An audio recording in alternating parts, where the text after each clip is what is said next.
Mapagpalang araw po sa inyong lahat. Welcome to DJ Sean Stories.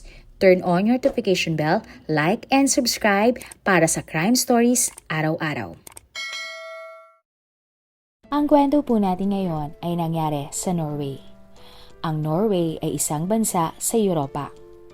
Isa nga po ito sa pinakamagandang lugar sa mundo dahil dito po makikita ang Northern Lights o mas kilala bilang Aurora Borealis.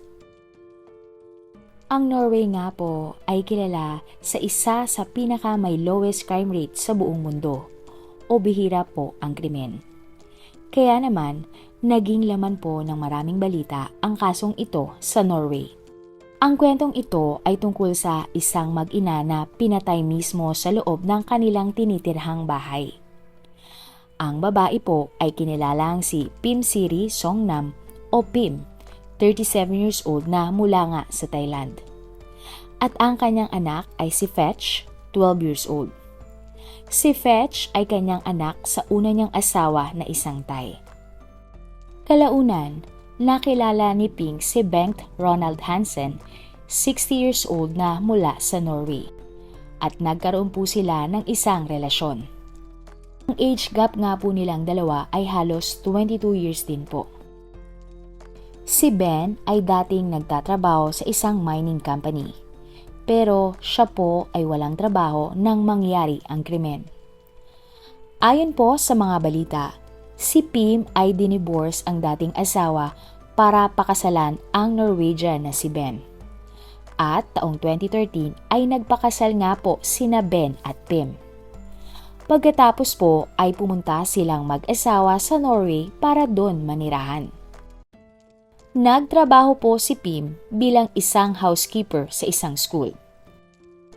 Kalaunan, nabigyan si Pim ng isang permanent residency sa Norway. Pagkatapos nga po niyang makakuha ng residency, ay kinuha niya po ang kanyang anak na si Fetch na nasa Thailand papuntang Norway para dun sila manirahan. Sila nga po ay tumira sa isang apartment na kasama din si Ben. Pero sa 3 taong pagsasama ni na Pim at Ben ay lagi pong nagkakaroon ng pag-aaway ang dalawa dahil lagi pong umiinom si Ben. Ang pangyayari. Gabi ng August 21, 2016, ang mga pulis ng Norway ay nakatanggap po ng isang report na may kaguluhan daw na nangyayari sa isang apartment. Ayon po sa mga kapitbahay, nagagambala na sila ng mga ingay na nagmumula sa apartment na iyon.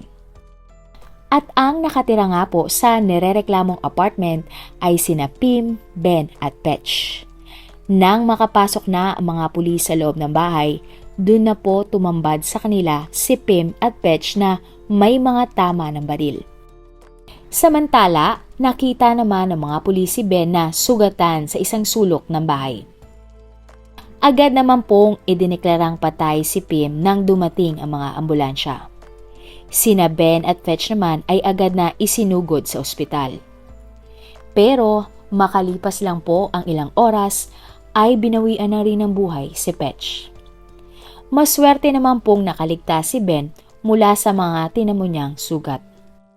Nang magsimula ang investigasyon, walang nakitang bakas ang mga pulis na may puwersahang pumasok sa kanilang bahay. Hindi din magulo ang itsura ng bahay at wala din namang gamit na nawawala, kaya para sa kanila ang krimen po ay hindi tungkol sa pagnanakaw. Kalaunan, dito na nga po napag-alaman ng mga pulis na sinubukan pala ni Ben na kitilin ang kanyang sariling buhay pero siya ay nabigo. Mabuti na nga lang po ay napaaga ang dating ng mga pulis kaya agad siyang naisugod sa ospital. Natagpuan din nila ang isang baril sa tabi ni Ben.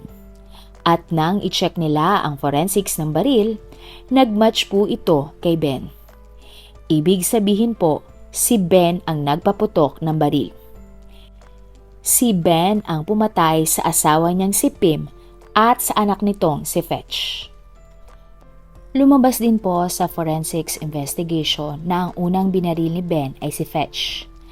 Ayon po sa mga pulis, ang posibleng nangyari ay natutulog si Fetch nang pumasok si Ben sa kwarto nito at binaril. Narinig at nakita naman ito ni Pim kaya nagsisisigaw siya at sinundan siya ni Ben at binaril. At pagkatapos niya ngang mabaril ang mag-ina, ay sinubukan ni Ben na kitilin ang sariling buhay.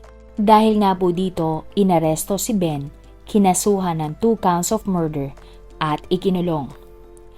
Ang krimen naman ay ikinagulat ng mga residente sa lugar. Binuksan ng simbahan ang mga pinto nito para sa sinumang gustong magtipon-tipon doon at ipagdasal ang pagkamatay ng mag-ina. Ibinaba naman sa paaralan ni Fetch ang kanilang bandila sa araw ng pagpatay bilang pakikipagdalamhati. Lubos nga po na ikinalungkot ng nanay ni Pim ang nangyari sa kanyang anak at apo.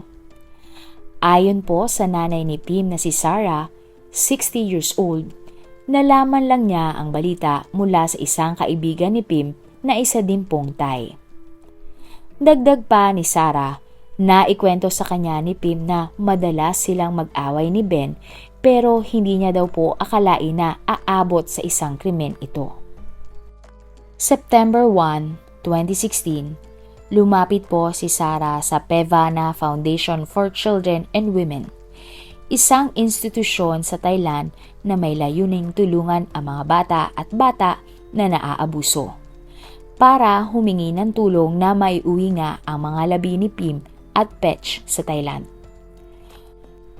Gusto kasi ni Sarah na mabigyan ang mag-ina ng maayos na libing at makapagluksa ang kanilang pamilya. Nakipag-ugnayan naman ang presidente ng foundation na si Pevena sa Ministry of Foreign Affairs at Interpol para nga maibalik ang mga labi ng biktima. Kalaunan nga, nakapunta si Sarah sa Norway 1 linggo matapos siyang makipag-usap sa kanilang foreign affairs at nakalikom din nga siya ng mga donasyon. Kasama din ni Sarah ang ex-husband ni Pim, ang ama ni Fetch na si Nati. Pinuntahan nga ni Nati ang hospital bed kung saan binawian ng buhay ang kanyang anak na si Fetch. Matagumpay namang nauwi ni Sarah ang labi ng kanyang anak at apo sa Thailand. At nang September 28, 2016, inilibing po si Pim at Petch sa Thailand. Ang trial ng kaso.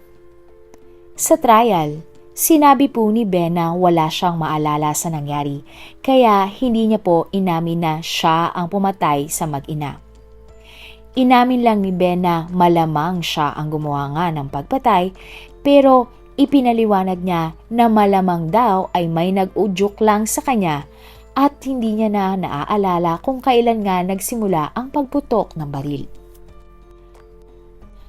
Ayon nga po sa kanya, ng araw ng krimen at nang magising siya, nakita niya po ang mga minanang gamit ng kanyang nanay mula pa sa kanyang lola na nakaimpake po sa bag ni Pim. Ang nakita na ito ni Ben ay kanya pong ikinagalit, kaya naman bumaba siya sa basement ng kanilang bahay at kinuha nga po ang kanyang baril. Ang gusto lang ni Ben noon ay takutin sana si Pim at wala siyang intensyon na patayin ang kanyang asawa o ang kanyang sarili. Pero tinanong po siya ng judge kung bakit 5 bala ang nilagay niya sa kanyang baril kung talagang panalakot lang ang kanyang pakay. At wala nga pong nasagot sa tanong na ito si Ben. Pero naaalala daw ni Ben na umakyat nga siya sa kwarto ni Fetch noon. Bago nga din ang gabi na iyon ay nag-away daw siya at si Pim. Pinagalitan daw siya ni Pim sa wikang Thai na hindi niya maintindihan at tinawag siyang baboy. Sa statement ni Ben, nainis daw siya na ayaw ni Pim na tumulong sa pagbabayad ng mga bayarin sa kanilang bahay. Tingin niya ay sinasamantala na siya ng kanyang asawa kaya sinabihan daw niya si Pim na lumayas na. Inamin din ni Ben na sa buong 3 taon nilang pagsasama ni Pim ay lagi silang nag-aaway dahil sa pera. Pag-amin kasi ni Ben, lubog po siya sa utang. Sinabihan ni Ben noon si Pim na baka naman pwede siyang mag-ambag sa mga gastusin sa kanilang bahay. Pero sinagot lang daw siya ni Pim ng hindi pwede dahil nag-iipon siya para makapagpatayo ng kanilang bahay sa Thailand. Dahil nga po sa sinabi ni Pim sa kanya, mas lalo daw na inis si Ben dahil alam naman niyang may ipon si Pim. Sa korte, inilabas naman ng prosecution ang ebidensya nila laban kay Ben. At ito nga ay isang group chat. Sa group chat po kasi nakasama si Ben, ang pinag-uusapan ay paano patayin ang asawa. Itinanggi naman po ito ni Ben at sinabing ngayon niya lang nakita ang group chat na iyon. Pinakita din po ng prosecution ang mga pananakot ni Ben kay Pim. Agad naman pong inamin ni Ben ang mga text na ito. Sa mga text messages kasi ni Ben kay Pim, tinatakot niya ito na ikakalat ang mga personal o malalaswang larawan ni Pim sa kanyang mga kaibigan. Pero sa huli, sinabi ni Ben na, pumasok sa isip ko araw-araw mula umaga hanggang gabi kung bakit nangyari ito. Hindi ko alam pero sa kasamang palad ay nangyari na ito. Dapat akong humingi ng paumanhin sa lahat ng mga pangyayari at hindi ko sinasadya ang lahat. Lumabas din po sa isang lab test na hindi lasing si Ben nang ginawa niya ang krimen. Kaya malabo po ang dahilan na wala siya sa tamang pag-iisip nang mangyari ang insidente. Bukod po sa pagiging lasinggero, isa sa mga naging ugat ng pagtatalo ng mag-asawa ay dahil may utang pala si Ben na 2 million krone o humigit kumulang 10 million po sa pesos. At ang malaking pera na ito ay ginamit po ni Ben sa pagsusugal. At kalaunan nga po ay nawalan pa siya ng trabaho. Napag-alaman din sa trial na noong August 19, 2016, 2 araw po bago ang krimen, lumapit na pala sa mga pulis si Pim para isumbong nga ang kanyang asawa na siya ay sinasaktan. Gusto na pala ni Pim na hiwalayan si Ben at tumira muna pansamantala sa emergency housing na ino-offer sa kanya ng crisis center matapos nga pong malaman na laging nag-iinom ang asawa niyang si Ben at nagiging bayolente ito. Kaya naman ng August 20, birthday ni Fetch, ay nag-impake na si Pim para umalis na silang mag-ina mula sa bahay na kasama si Ben. Pero hindi po ito natuloy dahil nais pa daw ni Pim na matulog sa huling pagkakataon sa bahay at kasama si Ben. Ayon naman po sa ilang witness na kakilala si Pim, mabait naman daw at matulungin si Ben, lalo na kapag hindi naman nakakainom. Sinabi din sa kanila ni Pim na hindi daw siya sinasaktan ni Ben, pero ito daw ay isang halimaw kapag nakakainom. Marami namang binigay na dahilan ang mga abogado ni Ben para sana mapababa ang magiging hatol sa kanya. Nirason nila ang kalagayan ng kanyang kalusugan at ang kanyang edad. Pero ayon po sa judge ng kaso, naniniwala siyang plinano ni Ben ang mga pangyayari. Nakita din niya na may motibo talaga si Ben para patayin ang mag-ina. Naawa din po ang judge kina Pim at Fetch dahil walang kalaban-laban silang binaril ng taong dapat promotekta sa kanila. Idiniin pa ng judge na mas pinili ni Ben na saktan ang mag-ina kesa pag-usapan ang away nilang mag-asawa. Hindi rin po naniniwala ang judge na walang maalala si Ben sa mga pangyayari. Dagdag pa ng judge, hindi nawala ng kontrol si Ben dahil nang atakihin niya ang mag-ina ay natutulog po ang mga ito. September 1, 2017, napatunayan si Ben na guilty sa 2 kaso ng murder.